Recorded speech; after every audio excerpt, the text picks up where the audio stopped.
I don't want her touching my wife." The words landed in the hallway of the cardiac ICU at 9:14 on a Tuesday morning, flat and certain, the way a man says something he has never once been asked to justify. Simone Carter didn't flinch. 11 years of practice had taught her exactly how not to. She stood in the doorway of room 412 with Eleanor Ashford's chart open against her forearm, a capped pen in her other hand. And she watched the man's eyes move over her. Scrubs, badge, face, cataloging her, deciding her, in under 4 seconds. He wasn't looking at a nurse. He was looking at a problem he intended to solve. What he didn't know, what nobody on that floor knew yet. Not the unit manager who would cave to him within the hour. Not the cardiologist who would wave off a warning 2 nights later. Not even Simone herself, standing there with her jaw tight and her voice level, was that in 61 hours, in that same room, his wife's heart would stop. And the only person in the building who would know exactly why and exactly what to do about it would be the woman he was refusing to let near her. By then, nobody on that floor would remember what he'd asked for instead. 2 days earlier, none of it had a name yet. It was just Monday. Simone's alarm went off at 4:50 a.m., the way it had for 11 years, in a 1-bedroom apartment in Squirrel Hill with a radiator that clanked twice before it warmed up and a window unit she hadn't bothered to take out for the season yet. She was dressed and out the door by 5:35, coffee sweating in the cup holder of a Honda with 161,000 miles on it and a check engine light she'd been ignoring since August. Pittsburgh was still dark, the particular blue-orange dark of a city that runs on shift work, streetlights holding steady over empty bus stops. She left a granola bar and a folded $5 bill on the kitchen counter for Maya, who wouldn't be up for another hour, with a sticky note that said, "Have a good day, Bug, love you more than pancakes."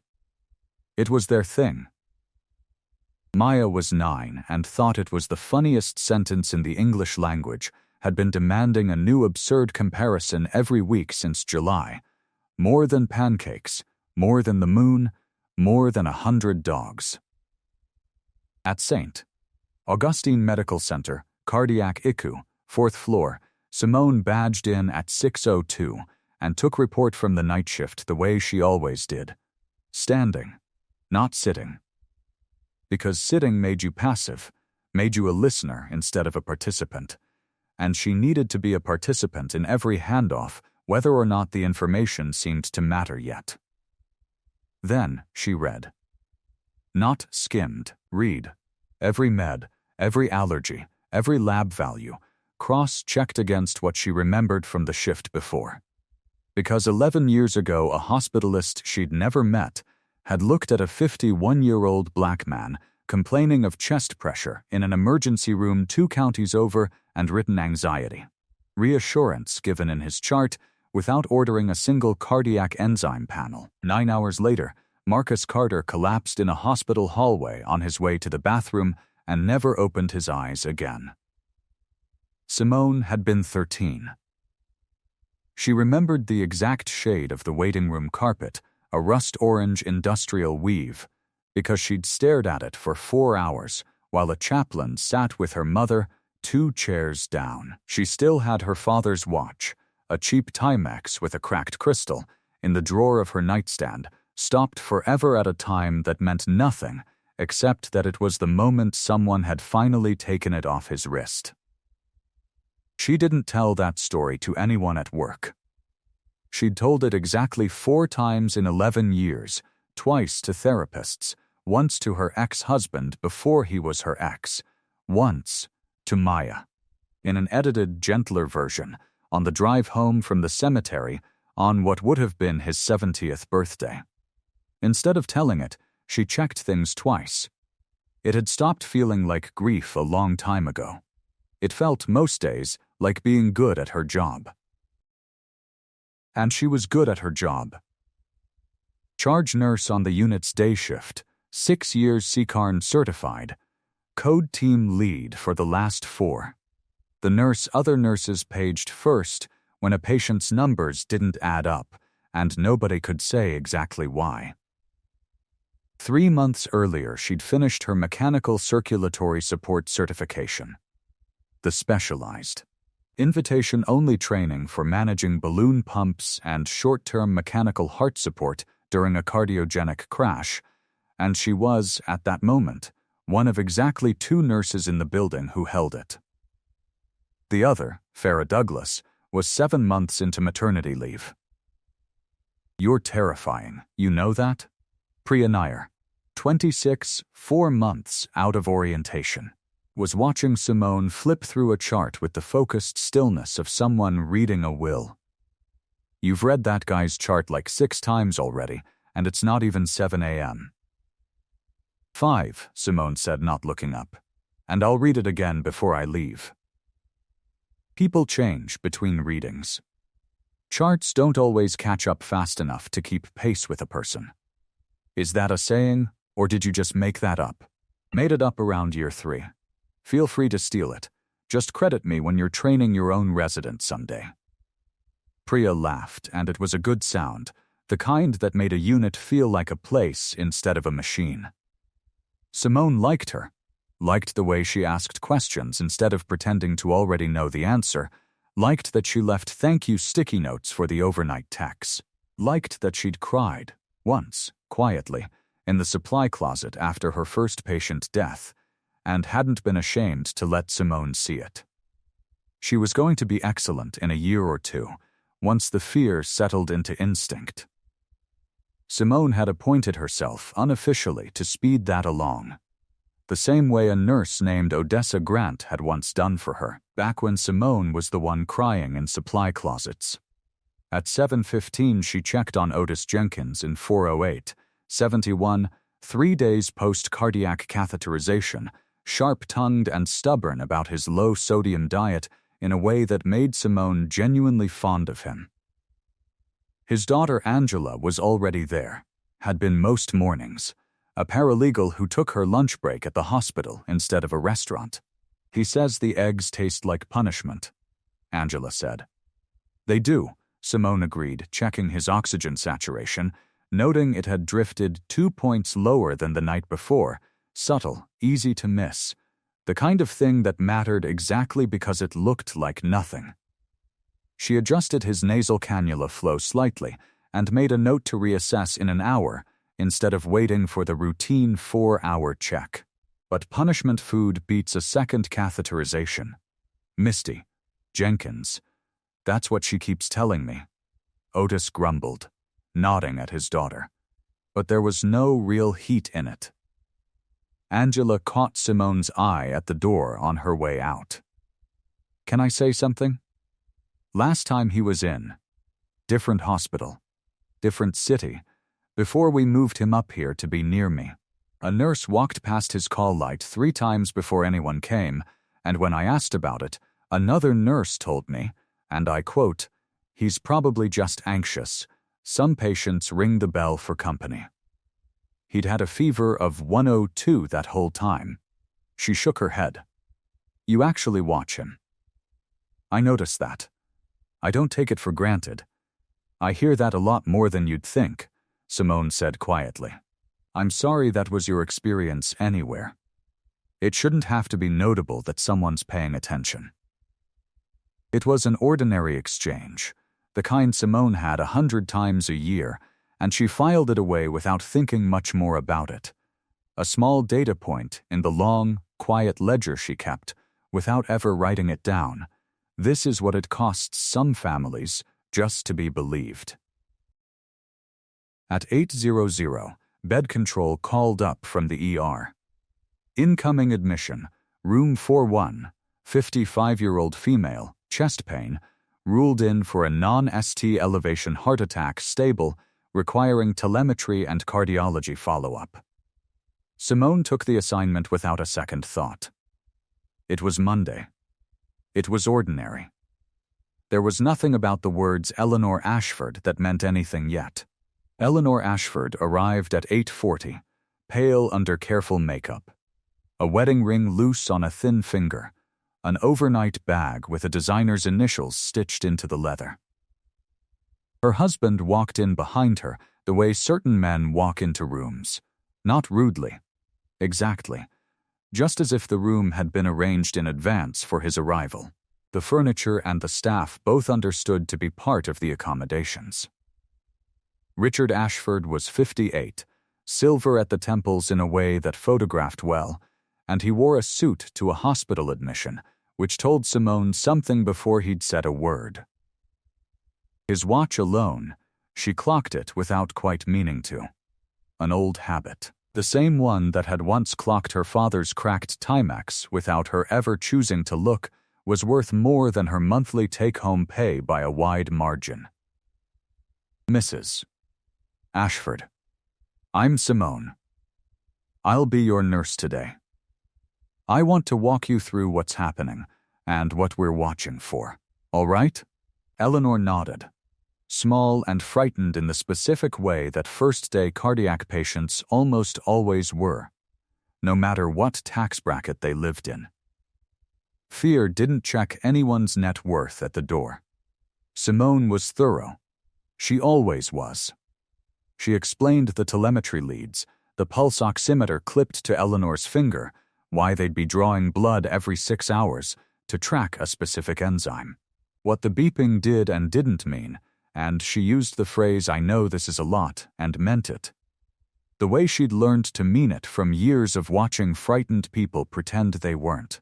Richard watched the entire exchange from the doorway, arms crossed, saying nothing. His eyes running the same 4-second inventory Simone had felt 1,000 times from 1,000 different people over 11 years. She had learned not to perform for it. She simply did the job in front of her, the way she always did, whether or not the man in the doorway believed she was capable of it. That was Monday. Ordinary hurt. The kind she'd built calluses over years ago. That evening, after Richard had gone home to shower and change, Eleanor lay alone in the dimmed room, listening to the soft rhythm of her own monitor, and thought, not for the first time in 31 years of marriage, about how thoroughly she had learned to let her husband speak first in rooms that were, technically, about her. It wasn't that he was cruel. She would have told anyone who asked that he wasn't, had told her own sister exactly that, more than once, defending him out of habit before the accusation had even fully landed. It was subtler than cruelty. It was simply that Richard had never, in 3 decades, had to learn what it felt like to sit quietly while someone else decided things on his behalf. And so it had never occurred to him that doing it to her, gently, over and over, in doctors' offices and restaurants and now a hospital room, might cost her something each time. She had liked the young nurse that morning, Simone, precisely because she'd been the first person in that room all day who had spoken directly to Eleanor instead of past her, who had checked, twice, whether Eleanor herself understood, rather than simply confirming it with Richard and moving on. It was such a small thing to notice. She noticed it anyway, and held on to it, the way you hold onto anything that reminds you what it feels like to be the person the room is actually about. Tuesday was when it stopped being ordinary. Overnight, the on-call hospitalist covering for Eleanor's attending cardiologist, a resident named Dr. Alan Whitfield, 12 hours into a shift that would stretch to 16, added a new medication to Eleanor's chart. A faint shadow on her chest X-ray, possible early pneumonia, nothing dramatic. Levofloxacin, an antibiotic, once daily.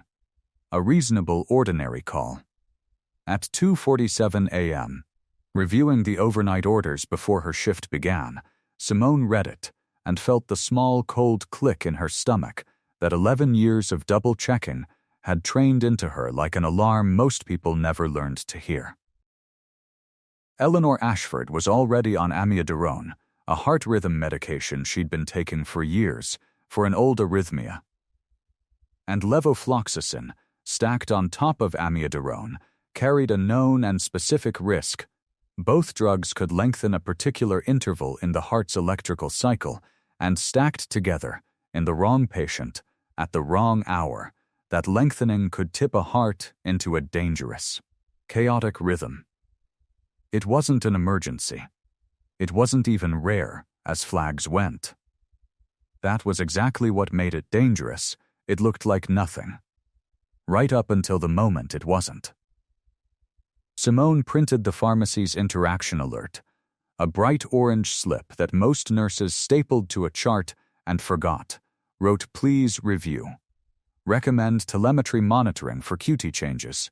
Will flag any prolongation in her own steady handwriting, initialed it SC 2:47 a.m., and stapled it to the front of Eleanor's chart, where no one reviewing it could reasonably claim to have missed it. She caught Dr. Whitfield in the hallway at 6:20 that morning, coffee in one hand, eyes rimmed with the particular exhaustion of a long overnight. "Quick flag on Ashford in 412, she said. "The levo you added overnight and her home amiodarone can both prolong QT. I'd like to keep a closer eye on her strips for the next 48 hours, maybe pull a repeat 12 lead this afternoon." Whitfield glanced at the orange slip without fully reading it. "It's a Class C interaction, not a contraindication." "She's fine. Just chart it and move on." "I have charted it. I just want it noted that I flagged it directly to you, in case it's noted." He was already 3 steps down the hall. "She's stable, Simone. It's an antibiotic for a shadow on an X-ray. I've got 4 other admissions upstairs." She didn't push further. Pushing a hospitalist past a certain point, on a unit where every ounce of goodwill mattered more than it should have, was its own kind of currency. And she'd learned over 11 years to spend hers carefully, in the places it would do the most good. She stapled the alert to the chart, documented the conversation word for word in her own nursing note, and kept Eleanor on a slightly tighter monitoring rhythm than the written orders technically required. That was the version of pushing back available to her that morning. She used every bit of it that she had. She had no way of knowing, at 6:20 a.m., that this was the only piece of foreshadowing the entire story would ever need. By 9:00 a.m., Richard Ashford had been sitting in his wife's room for 2 hours, watching the monitor, watching the door, watching Simone move through her rounds with the same unbothered competence she brought to every room on the floor. She was good, visibly, obviously good, and it seemed, for reasons she wouldn't understand for another 3 days, to bother him more than if she'd been careless. At 9:14, she came in to reposition Eleanor's the 4th line and review the morning labs. Richard stood. "Can I speak to you outside?" he said. Not a question. Simone stepped into the hallway. He pulled the door mostly shut behind them, private enough to feel serious, not so private that the tech and the housekeeper passing by wouldn't underline exactly how serious he intended it to be. "I don't want her touching my wife," he said to the passing tech more than to Simone, as if she were an object being discussed in the third person while standing directly in front of him. "I'd like a different nurse assigned to her room. Today, may I ask what the concern is?" Simone kept her voice level, the same voice she used for every difficult family conversation in 11 years, because losing that voice was the one thing she could not afford in this building, on this floor, in front of this man. "I don't need to explain myself," Richard said. "I'm telling you what I want. I'm sure there are other nurses on this floor. I'm the charge nurse for this unit today, Mr. Ashford. I'm also the most senior cardiac nurse on shift, and one of only 2 people in this hospital certified to manage the exact kind of cardiac support your wife might need if her condition changes. Your wife also has acute prolongation risk I flagged overnight that needs close attention over the next 2 days, and I'd really like to." "I heard you the first time." His voice didn't rise. That was almost worse. The flatness of it, the total absence of doubt. I want someone else in that room. I'll go up the chain if I need to. Down the hall, Denise Walsh, the unit's nurse manager, had already clocked the scene the way managers learn to clock scenes. A raised shoulder, a closed door, a family member's posture, and was walking toward them before Simone even turned. "Is there a problem?" Denise asked. "There's a staffing issue," Richard said, pivoting smoothly toward her, toward the person he'd correctly identified as holding the authority he actually wanted. "I'd like my wife reassigned to a different nurse." Today, Denise looked at Simone. For 1/2 second, Simone would replay that 1/2 second more than any other moment in the whole ordeal, turning it over the way you turn over a stone looking for what's underneath. There was something in Denise's face that looked almost like an apology arriving early, ahead of the thing it was apologizing for. "Of course," Denise said.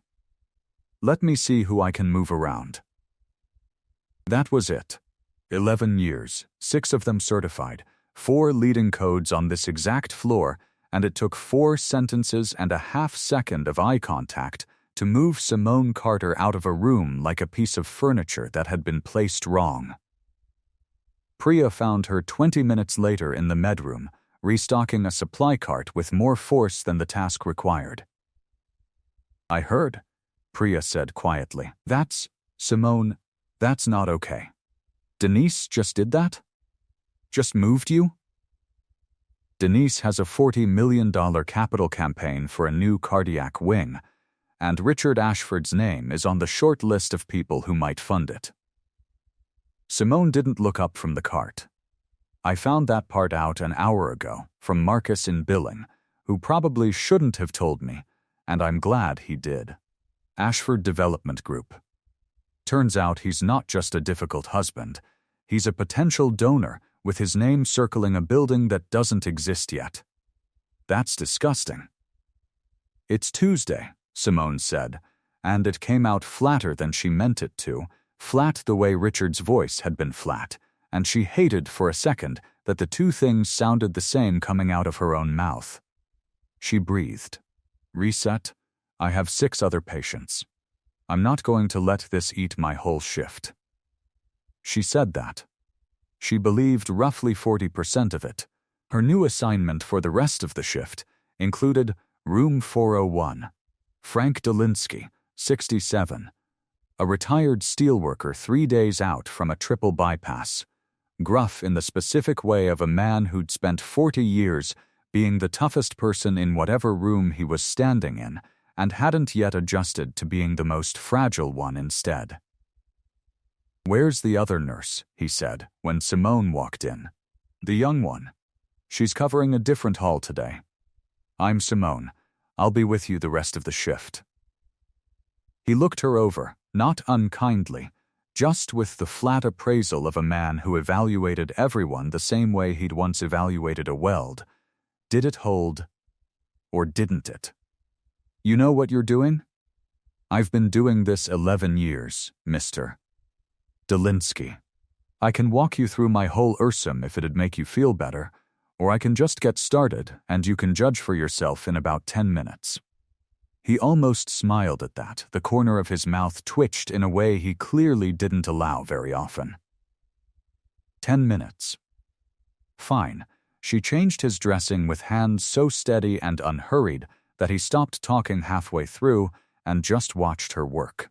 The way you watch someone who's good at something you respect, even if you'd never admit out loud that you were watching. She caught a slight increase in drainage he hadn't mentioned, flagged it to the surgical resident before it became a problem, and explained to Frank exactly what she was watching for and why, in plain, unhurried language that didn't talk down to him. "You always work like that?" he asked, near the end of the shift. "Slow and careful, I mean. Not slow like lazy.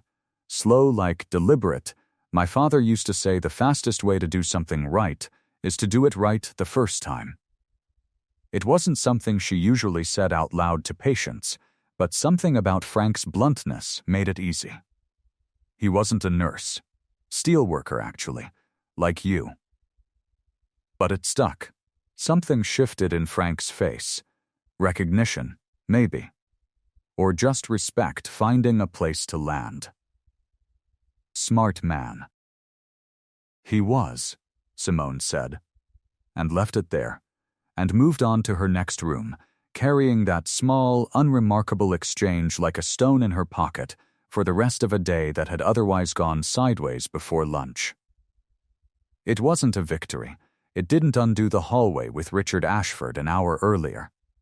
But it was proof, small and ordinary and easy to miss, that the 4-second verdict some people reached about her wasn't universal, wasn't inevitable, wasn't even close to the whole truth of how most rooms actually went.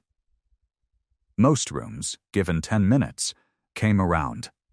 She just usually didn't get the chance to find out with the ones that mattered most.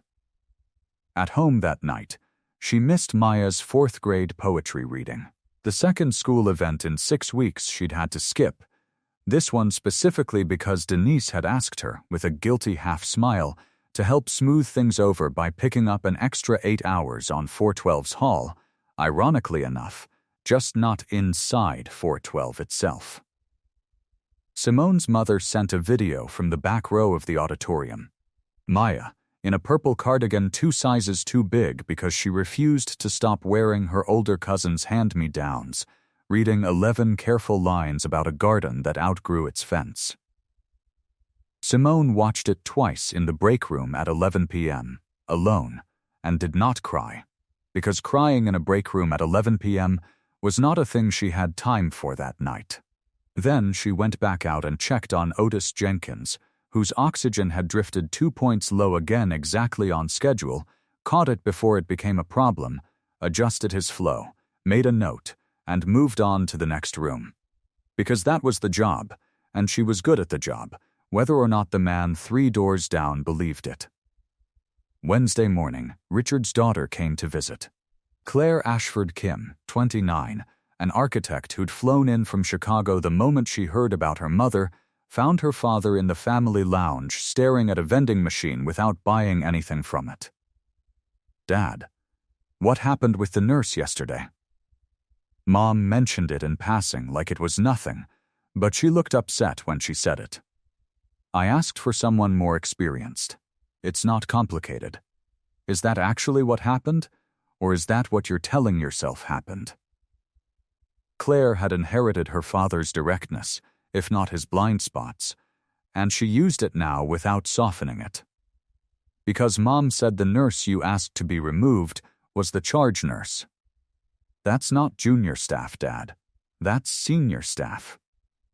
Richard didn't answer right away. He turned his coffee cup a quarter turn on the table, an old habit from decades of negotiations, buying himself time without seeming to. "You remember Grandpa Ashford," he said finally.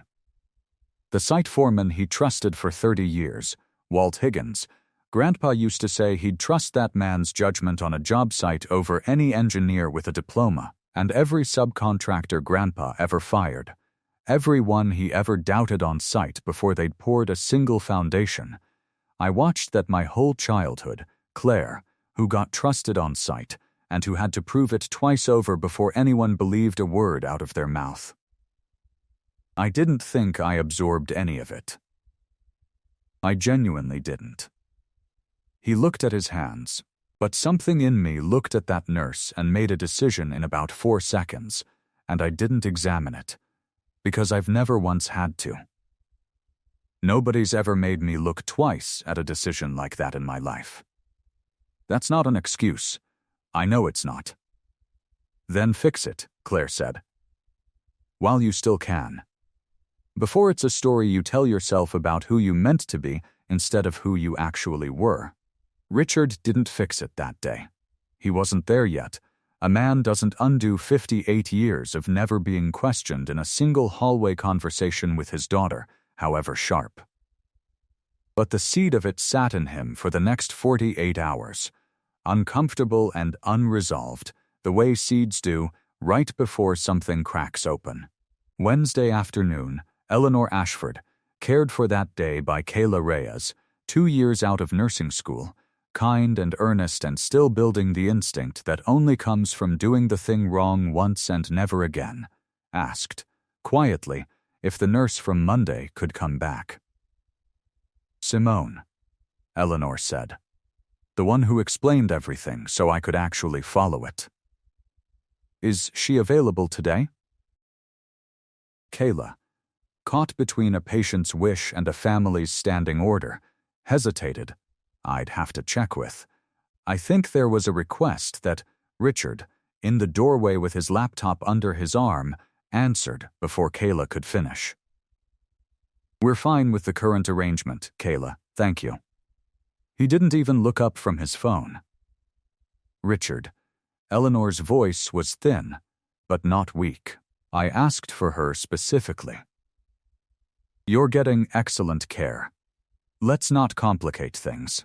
He said it gently, the way you'd redirect a child, and Eleanor's face did something small and defeated that Kayla caught and never forgot.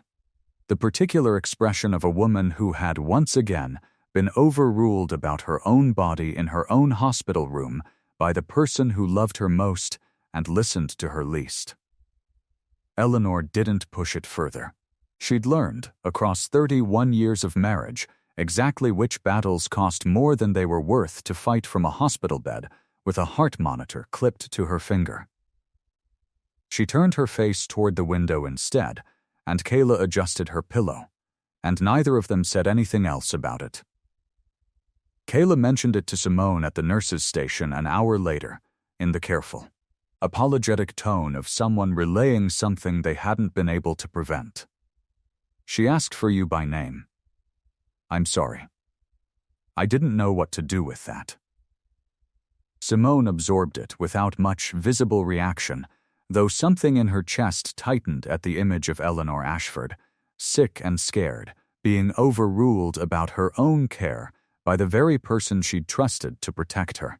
It was, in its own smaller way, the same shape of thing that had happened to Simone in the hallway 2 days earlier, someone deciding, on Eleanor's behalf, what she was and wasn't allowed to want. "It's not your fault, Kayla. You did the right thing bringing it up." A pause. "Keep a close eye on her strip today, all right? I flagged a medication interaction Tuesday morning. Might be nothing. Just watch it closer than you'd watch a routine chart." "I will," Kayla said, and meant it, and did, for the rest of that shift at least, before the long fatigue of a Wednesday overnight began wearing the edges off everyone's attention the way it always eventually did. Wednesday, 2:15 p.m., Simone. Still charge nurse. Still technically responsible for the unit as a whole. A responsibility that didn't disappear just because a room assignment had. Watched Eleanor's telemetry strip scroll past on the central monitor from the nurse's station across the hall, the way she watched every strip on the floor. An old habit that had never required a room assignment to run. She saw it. A slightly widened cars complex. A T-wave that looked, for 2 beats, subtly wrong in a way a newer nurse might read as artifact. A loose lead, a shiver. Nothing worth mentioning. Simone knew better.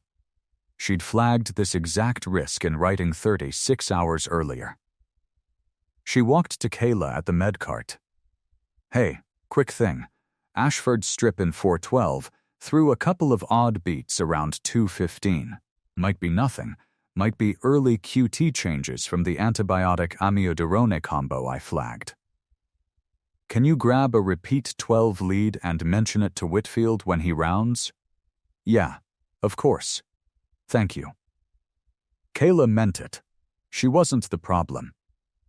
The problem was 30 feet away in a corner office, and it was a decision under pressure, not a person acting with bad intentions in the room.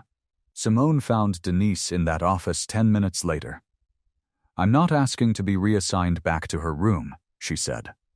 "I'm asking that someone actually escalate the QT flag I put on that chart Tuesday morning." I just saw early changes on her strip. Kayla's a good nurse, Denise said, which wasn't an answer. I know she is. That's not what I said. Richard Ashford called administration this morning. Denise's voice carried the particular exhaustion of someone relaying bad news she hadn't chosen and couldn't undo. He filed a formal complaint. Said you were, his word, combative on Tuesday. Said you argued with him in the hallway. I have to document a review of the interaction, Simone. I'm sorry. I don't love this any more than you do. Simone stood very still. I asked him a single clarifying question. That's the entire interaction. I know, I believe you, but it's on paper now, and paper's paper. Denise rubbed her eyes. Look, just keep your head down for a few days. Let this cool off. I'll get the QT flag to Whitfield directly myself, I promise.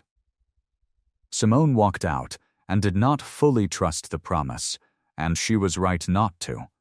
Because Denise, not out of malice, only out of exhaustion and a building fund with Richard Ashford's name circling it like a hawk, mentioned the flag to Whitfield in a hallway between two other conversations, and Whitfield, 12 hours into another long shift, said noted.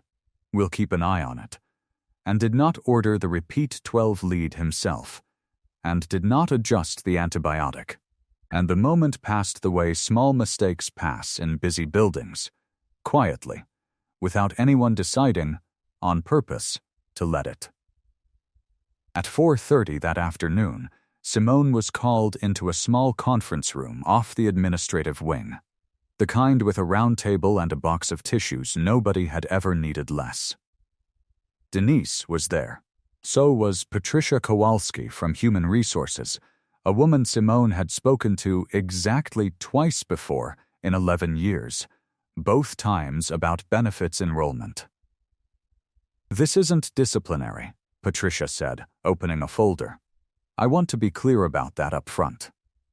It's a documented review of a patient-family complaint, which is standard process. Mr. Ashford states that you argued with him in a hallway regarding his wife's nursing assignment, and that you were, quote, combative and dismissive of his concerns. I asked him what his concern was, once, in a level voice, in front of a passing tech who can confirm exactly how that conversation went. That's the full transcript. Simone kept her hands folded on the table, still, deliberate, the same stillness she brought to a code, redirected now toward a different kind of emergency. I'd also like it noted, for the same file, that I flagged a medication interaction on Mrs. Ashford's chart in writing at 2:47 that same morning, escalated it verbally to the ordering physician, and have continued monitoring her telemetry from the nurse's station despite being removed from her direct care. Patricia glanced at Denise. Denise nodded, confirming it, her face carefully neutral in the particular way of someone trying not to let two competing loyalties show on the same face at once. I want that documented as clearly as his complaint is, Simone continued. Not because I think it changes anything about how this review goes today. Because 6 months from now, if anyone ever needs to understand exactly what happened on this floor this week, I want the whole picture on paper, not just his half of it. Understood, Patricia said, writing. For what it's worth, Simone, and I say this as someone who sat in 100 of these meetings. Most complaints like this resolve themselves quietly, and the nurse never hears anything more about it. I have no reason to think this one goes any differently. I appreciate that, Simone said, and meant it, and also did not fully believe it, because 11 years had taught her that quietly was a word institutions used for outcomes they hadn't fully committed to yet, and that the space between most complaints resolve quietly and your complaint will resolve quietly was exactly the space where a career could get quietly reshaped without anyone ever calling it that. She walked out of the conference room, with the folder still open behind her, and the specific, low-grade dread of someone whose competence was, For the first time in a long while. Not actually the thing under review.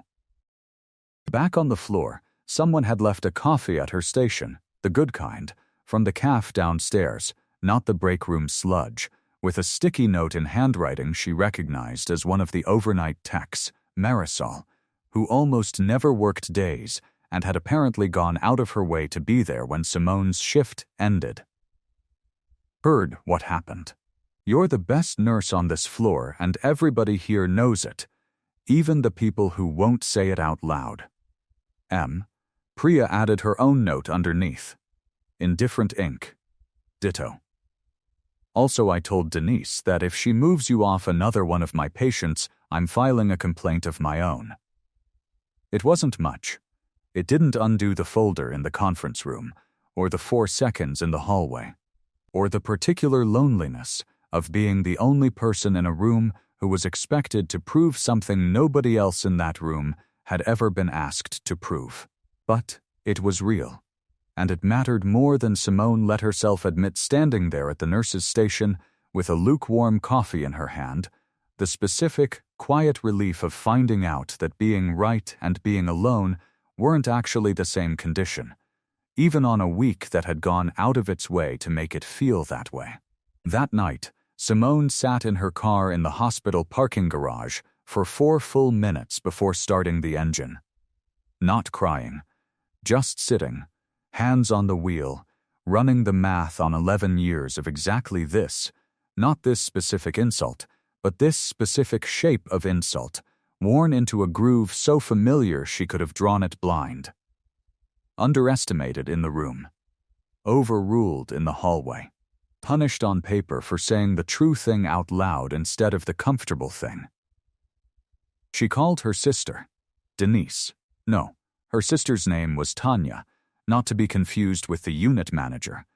A coincidence that had made Simone laugh grimly more than once this week, and told her about it in the flattened, efficient way she told her family about hard shifts, sanding the edges off so nobody worried more than the story required. You need to file something too, Tanya said. A counter-complaint. Get ahead of it. I know how this hospital's HR department works, Tan. If I file something right now, it's my word against a man who might fund an entire wing.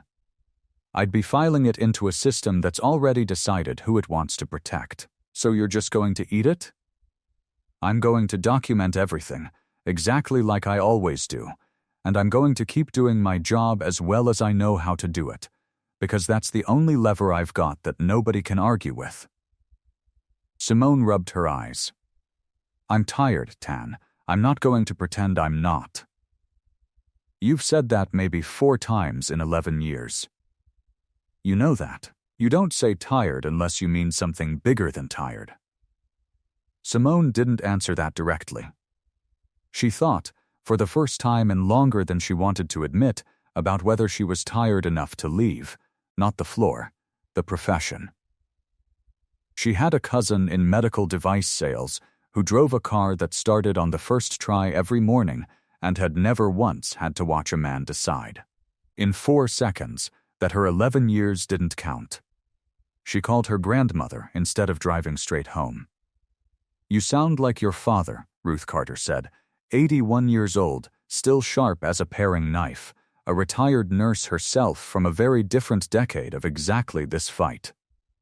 He used to get that same tired, flat voice right before he'd go quiet for a week. Don't go quiet, Simone. Quiet's how they win. I'm not trying to win anything, Grandma. I'm trying to make it through a shift. I know, baby, I know that feeling exactly. A pause. The particular pause of someone deciding whether to say the harder thing. In 1968, I was barred from the surgical ward at the hospital where I trained. Not fired, just quietly reassigned. Same word they used on you. I'd bet money on it. Because a doctor's wife didn't want that girl anywhere near her during recovery. I stayed 22 more years at that hospital. Outlasted 3 of the people who did that to me. Watched all 3 of them retire before I did. You don't win these things by winning the argument in the hallway. You win them by still being excellent on the day it finally matters, whenever that day comes, whether or not anyone's watching yet. Simone sat with that a long moment, engine still off, the parking garage quiet around her.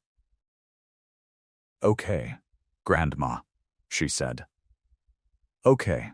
She drove home.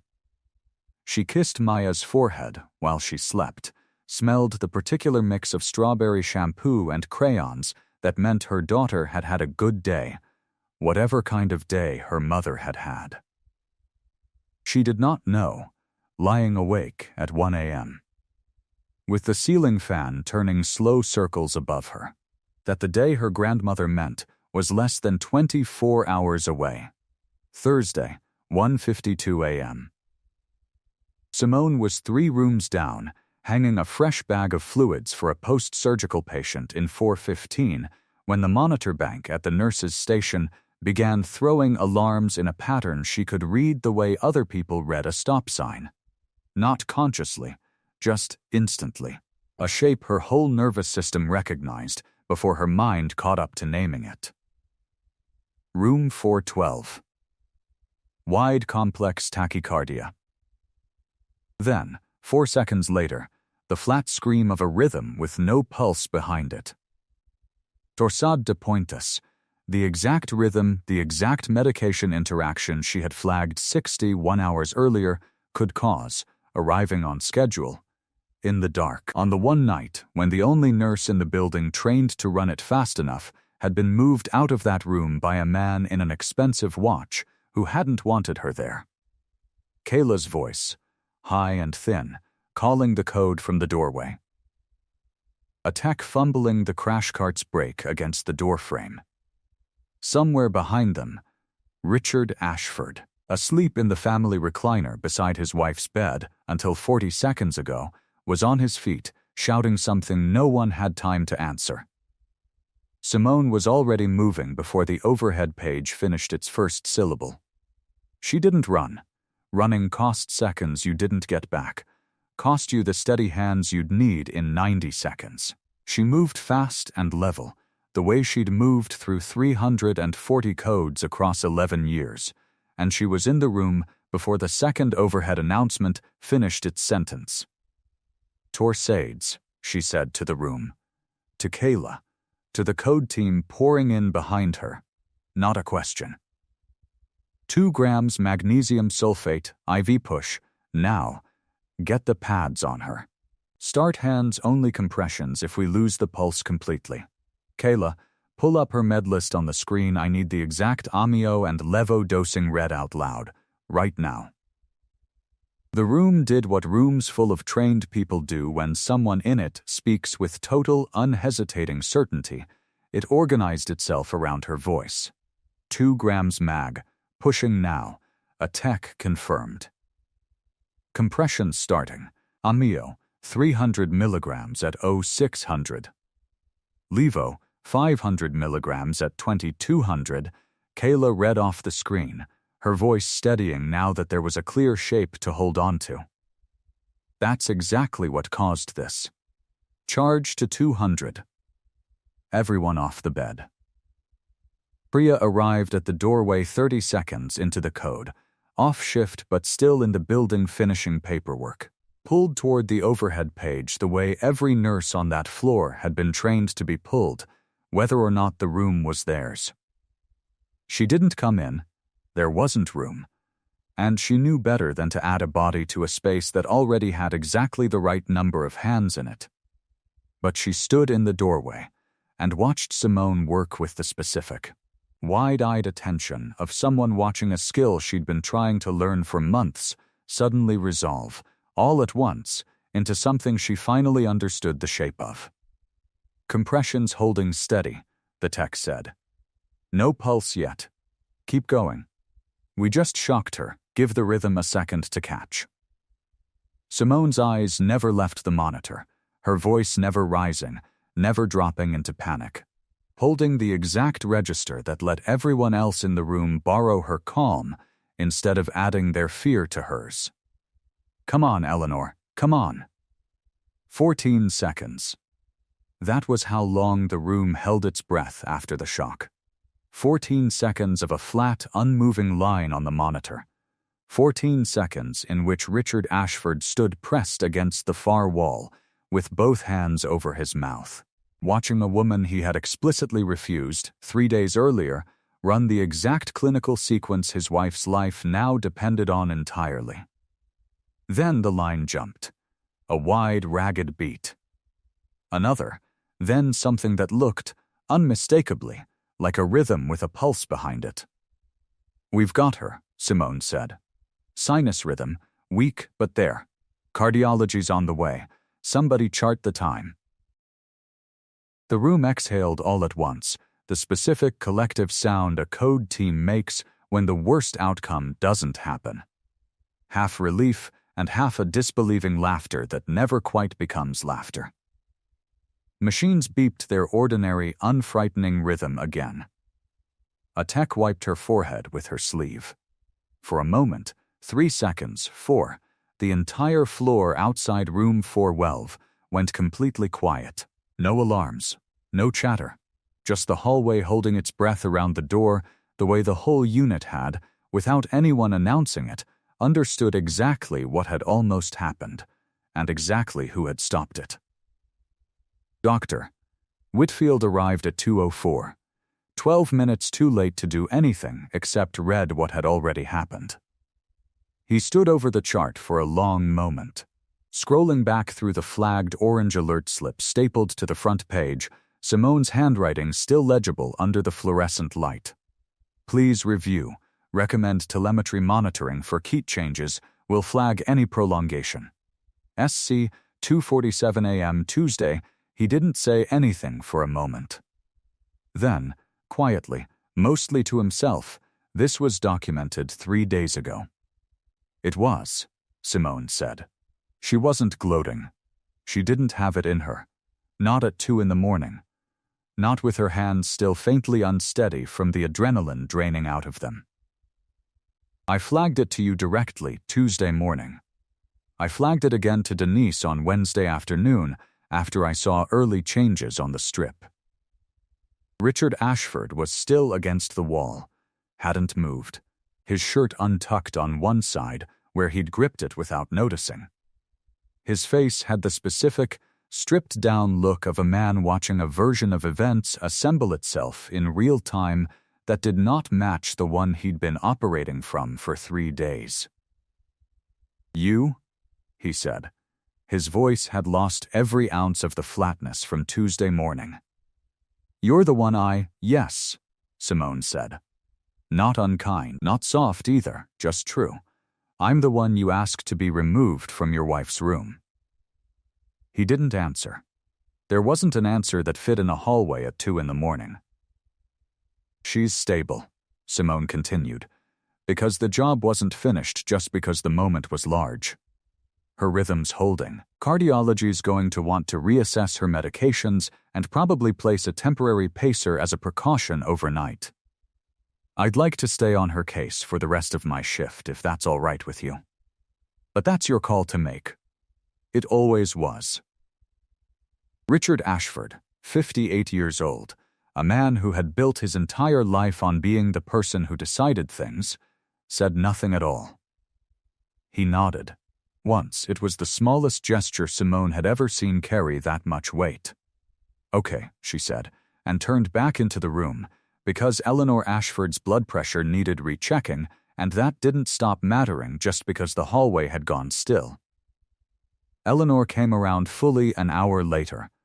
Groggy, a temporary pacer wire taped at her collarbone, and the first thing she did, before she asked about her husband or the machines or what had happened, was find Simone's hand and hold it. "You were here," she said, voice cracked and thin. "I remember your voice. Even before I woke up all the way. I remember your voice telling me to hang on." "I was here," Simone said. "They told me you weren't allowed to be." It wasn't an accusation. It was something closer to grief, a woman realizing, in the middle of the worst night of her life, exactly what had almost been taken from her by a decision she'd never once been consulted on. "I was your nurse the whole time, Mrs. Ashford, just not in the way that was written on the assignment board." Eleanor closed her eyes, and 2 tears slid sideways into the pillow, and she didn't let go of Simone's hand for a long time. The hospital's internal review moved fast, the way institutions move fast only when the alternative is a lawsuit or a headline, and in this case, it was neither. It was simpler and stranger than that. It was a chart, time-stamped, initialed, undeniable, a patient safety event, with a documented warning that had been overruled by a family member's demand and an administrator's fear of losing a donor, and a paper trail that made the sequence of decisions impossible to spin. Denise Walsh sat across from the hospital's chief nursing officer 3 days later and did not try to spin it. "I made the call because I was scared of losing the wing funding," she told Simone afterward, in the same office where she'd once said, "Let this cool off." That's the whole truth of it. I'm not going to dress it up as anything else. I should have backed my most senior nurse's clinical judgment over a donor's discomfort, and I didn't, and it almost cost a patient her life. I'm sorry, Simone, genuinely, not because of how it looks. Because it was wrong, and I knew it was wrong even while I was doing it. The hospital didn't fire Denise. By every other account, she'd been a decent, exhausted manager who had made one specific. Costly, human mistake under specific, identifiable pressure, and she owned it in a way that mattered. What changed was structural. Within a month, Saint, Augustine adopted a formal policy stating that no patient or family member could remove an assigned clinician from a case for reasons unrelated to clinical care without a documented clinical safety review. Around the unit, nurses started calling it the Carter Rule, a name Simone never asked for, and privately found a little embarrassing every time she heard someone use it in a hallway. Kayla Reyes, shaken but unbroken by the code, asked Simone a week later if she could shadow her for a shift, off the clock, just to watch how she read a chart. Simone said yes before Kayla had finished the sentence. Otis Jenkins, discharged home that same week with strict instructions about his sodium intake he had every intention of ignoring, sent a card to the unit 2 weeks later. Angela had written most of it, but the last line was in Otis's own crooked handwriting. "You watch people. Don't stop." Not everyone's reckoning was as clean as Richard Ashford's. Denise's was slower, quieter, and in some ways harder to watch. In the weeks after the review, she started doing something she'd never done before in 3 years as unit manager. She began asking, out loud, in staffing meetings, whether a request to reassign a clinician was clinical or personal, and writing the answer down before she acted on it. A small, unglamorous habit that would never make anyone's highlight reel, but that Simone recognized, from her grandmother's stories, as the actual shape real change usually took. Not a single dramatic reversal. 100 small, boring corrections made consistently enough that they eventually added up to a different person. A few of Simone's colleagues found their own reckonings harder to sit with. Marcus from billing admitted, awkwardly, over a break-room lunch a month later, that he'd overheard the entire hallway exchange on Tuesday morning and hadn't said anything, not to Denise, not to anyone, because he hadn't wanted to get involved in something that wasn't his department. "I keep thinking about that," he said. "About how easy it would have been to just say something in the moment. I didn't, and then it took a code blue at 2 in the morning to fix what one sentence from me might have fixed on a Tuesday." Simone didn't absolve him of it, exactly, but she didn't pile onto it either. "You're saying something now," she said. "That's not nothing. Just don't let it be the only time." He nodded, and meant it, and the next time he overheard something in a hallway that wasn't technically his business, he said something. Richard Ashford's name did not end up on the new cardiac wing. No one at the hospital made that argument publicly, and Simone never asked anyone to. But 3 weeks after Eleanor's code, he withdrew his pledge himself, quietly, through his attorney, and made a considerably smaller donation instead, earmarked specifically for a scholarship fund for nursing students from underrepresented backgrounds, administered through the hospital's foundation, with no naming rights attached and no press release. He never explained that decision publicly. He didn't owe anyone an explanation of his conscience, but he did, on a Thursday afternoon 6 weeks after the code, show up on the cardiac IQ without an appointment, in a suit slightly less pressed than the one from that first Tuesday, and ask if Simone had a minute. "I've thought about it a great deal," he said, standing in the same hallway where he'd once said 4 sentences that moved her out of a room. "I don't have a good explanation for what I did. I've turned it over more times than I can count, looking for one, and there isn't one. I decided something about you before you'd said a single word to me, and I nearly got my wife killed because of it, and I don't know how to carry that except to say it to your face and mean it. I'm sorry. Truly, not the kind of sorry that comes with a settlement attached. Just sorry." Simone looked at him a long moment. She thought about her father's cracked Timex in her nightstand drawer. She thought about her grandmother's 22 years. She thought about Kayla's shaking voice reading medication doses off a screen at 2 in the morning, and how none of this had ever, really, been about one man's pride. "Thank you for saying that," she said. "I mean that. But I'd ask you to put the energy somewhere it does more good than an apology to me does. There are nurses on this floor who look like me who are going to be underestimated by someone tomorrow, and the day after that, whether or not you ever say sorry to any of them. Fund something that outlasts the apology." "The scholarship," he said. "That's already," I heard. "It's a good start." A pause. "Your wife's doing well, by the way. I saw her cardiology follow-up note last week. Ejection fractions holding steady." Something in his face loosened, just slightly. At that, the sound of a man being handed good news about his wife's heart by the exact person he'd once tried to keep away from it, offered freely, without a single trace of the score he might reasonably have expected her to be keeping. "Thank you," he said. "For that night. I know I don't get to say that and have it undo anything. But thank you." "You're welcome," Simone said, and meant it, and went back to her rounds, because a man's reckoning with himself, however real, was not actually the center of her day. It never had been. 11 months after the code, the hospital's foundation held a small reception in a conference room usually reserved for board meetings. Folding chairs, a sheet cake, a banner that had clearly been printed in a hurry.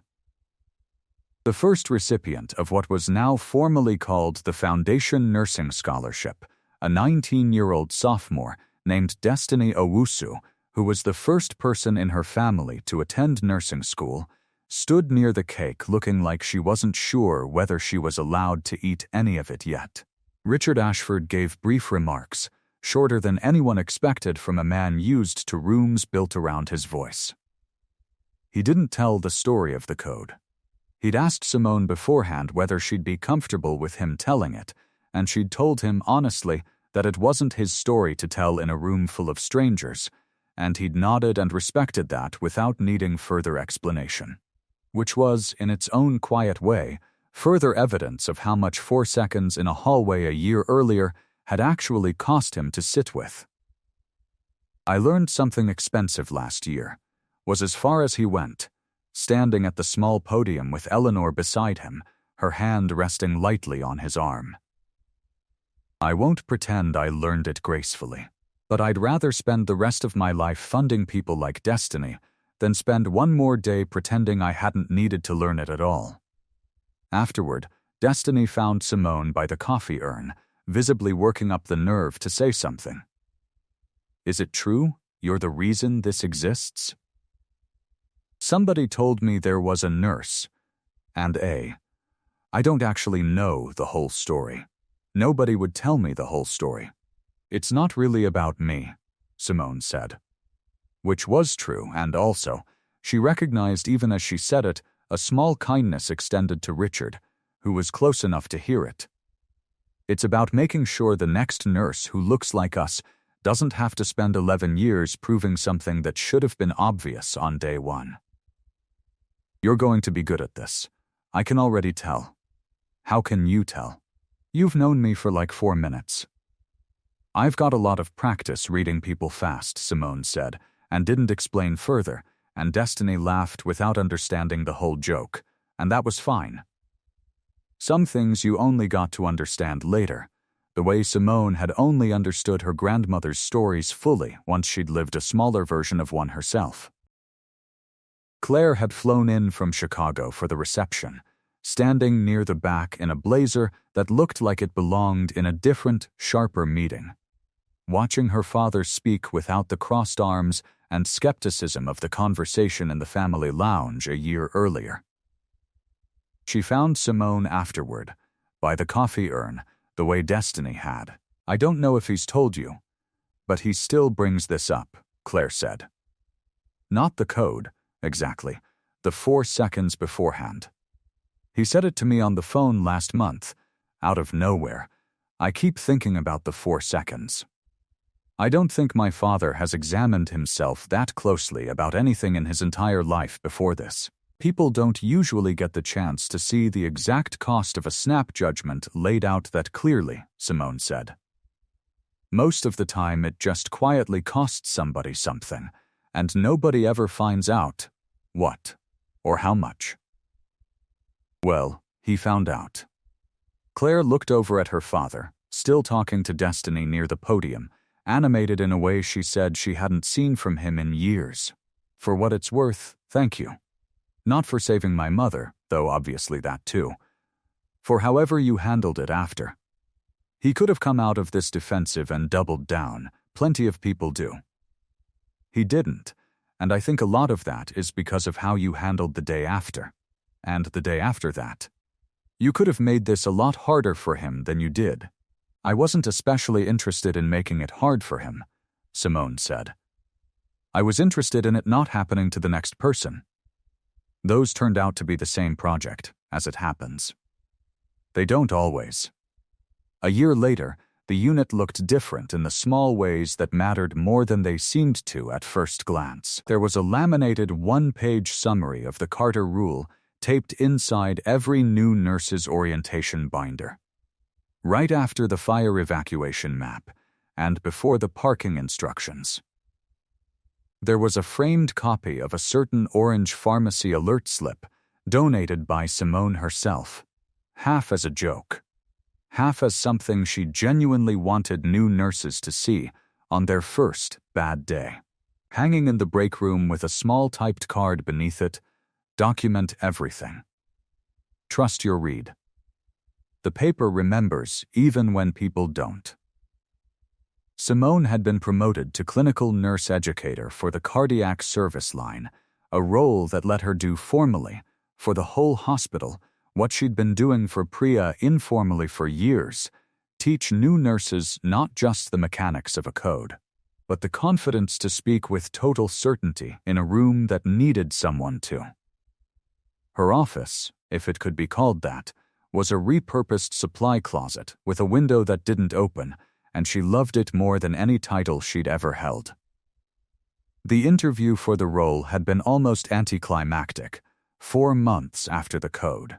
3 people across a table asking her to walk through her clinical philosophy the way they might have asked any qualified candidate. Which was, she realized partway through answering, the first time in longer than she could remember that a room full of strangers had simply taken her competence as the starting assumption instead of the thing she had to spend the first 10 minutes establishing. She'd almost mentioned that out loud. She didn't.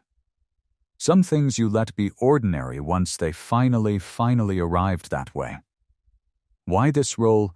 Specifically, the Sino had asked, near the end. You could stay bedside. You're clearly excellent at it. Because I've spent 11 years being the nurse people underestimate right up until the moment they can't afford to anymore, Simone said. I'd like the next generation of nurses on this floor to get believed a little earlier than that. Ideally, before a code blue has to be the thing that convinces anyone. She got the job 2 weeks later.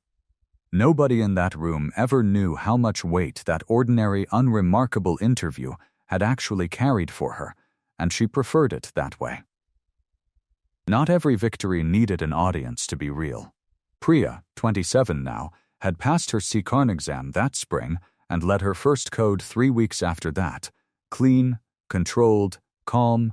She'd called Simone from the parking garage afterward, half laughing, half in tears, and said, I heard your voice in my head the entire time. Is that weird? It's not weird, Simone said. It's the job. Somebody hands it to you, you hand it to the next person. Kayla, no longer new, had started keeping her own version of Simone's habit, reading every chart twice before her shift started, and had caught, in the 11 months since the code, 2 medication errors on her own before they became anything worse. She still shadowed Simone once a month, off the clock, not because she had to anymore, but because she wanted to. Otis Jenkins had passed away peacefully at home that spring, 82 years old, and stubborn about his sodium levels to the very end. Angela sent Simone the obituary with a note. He talked about you at Thanksgiving. Said you were the only nurse he ever had who watched him instead of watching the clock. Simone kept the card in the same drawer as her father's watch. Maya, 10 now, had a new poem for the fall assembly, and this time Simone had traded her Thursday shift 3 weeks in advance, had sat in the 3rd row of a middle school auditorium in a folding chair too small for adults, and watched her daughter read 11 lines about a lighthouse that kept its light on even on the nights nobody was out on the water to see it. Simone cried at that one, unhurried, unhidden, in a room full of other people's parents, and didn't once check the time on her phone. She drove to her grandmother's afterward with the video already loaded, and Ruth Carter watched it twice. The way Simone had once watched Maya's poetry reading alone in a break room. Except this time there was no alone in it at all. Just the 3 of them. 4 generations of the same stubborn attention to detail, sitting in a kitchen in Homewood with the porch light on and a pot of something simmering that neither of them had gotten around to eating yet. You still have your father's watch? Ruth asked, apropos of nothing, the way she sometimes did. In my nightstand. Still cracked. Get it fixed, Ruth said. Not because it needs to work, because you've carried it broken long enough. You don't have to prove anything with it anymore. Simone thought about that for a long time after she got home that night, about the specific, quiet difference between a wound you carry because it made you who you are, and a wound you keep carrying out of habit, long after it finished teaching you anything new. She didn't get the watch fixed that week, but she took it out of the drawer and set it on her dresser, in the light, where she could see it every morning instead of only reaching for it in the dark. She thought, some mornings, about the specific arithmetic of it all. 11 years of being double-checked by strangers before she ever got the chance to prove them wrong. And 61 hours, once, when the doubting and the proving landed close enough together that the whole floor got to watch it happen in real time. Most nurses never got that. Most people who did the hard, careful, invisible work of being right for years before anyone noticed never got a night like that one. A floor that finally went quiet and heard them. She didn't need another one. She'd already gotten the only kind of proof that had ever actually mattered, not the applause after, but the 11 years of exactness that made the applause redundant. Being right isn't the same as being seen. And sometimes the second one takes longer than anyone should have to wait for it. But Simone Carter's worth was never actually in question, not for one single hour of any of it. The only thing anyone was ever really waiting on was the room catching up to a truth that had been sitting there, in plain sight, initialed and time-stamped the entire time. This story is a work of fiction. But the pattern underneath it isn't invented. Patients and families requesting a different provider based on race is a documented, real occurrence in American healthcare, and it sits inside a much larger, well-studied problem: measurable racial disparities in how pain is treated, how symptoms are believed, and how quickly concerns raised by Black clinicians and Black patients alike get taken seriously by the systems around them. Researchers and health systems have been documenting versions of this gap for years. The exact figures vary from study to study, so I won't hand you a number I can't stand behind here, but the pattern itself is not seriously in dispute among the people who study it closely. If any part of this story felt familiar to you, as a patient, a family member, or someone working inside a system that didn't back you when it should have, you deserve to be heard. And you deserve real support, not just a story. A hospital's patient advocacy office, your state's board of nursing, a fair employment or civil rights complaint office, or a local civil rights legal aid organization are all real, legitimate places to start if you're ever navigating something like this yourself. If this one got you, drop flagged in the comments below. Follow along for more stories like this one. And if you know someone who's ever been underestimated in a room they belonged in, send them this. Sometimes the whole floor just needs to go quiet long enough to finally hear the truth that was there the entire time.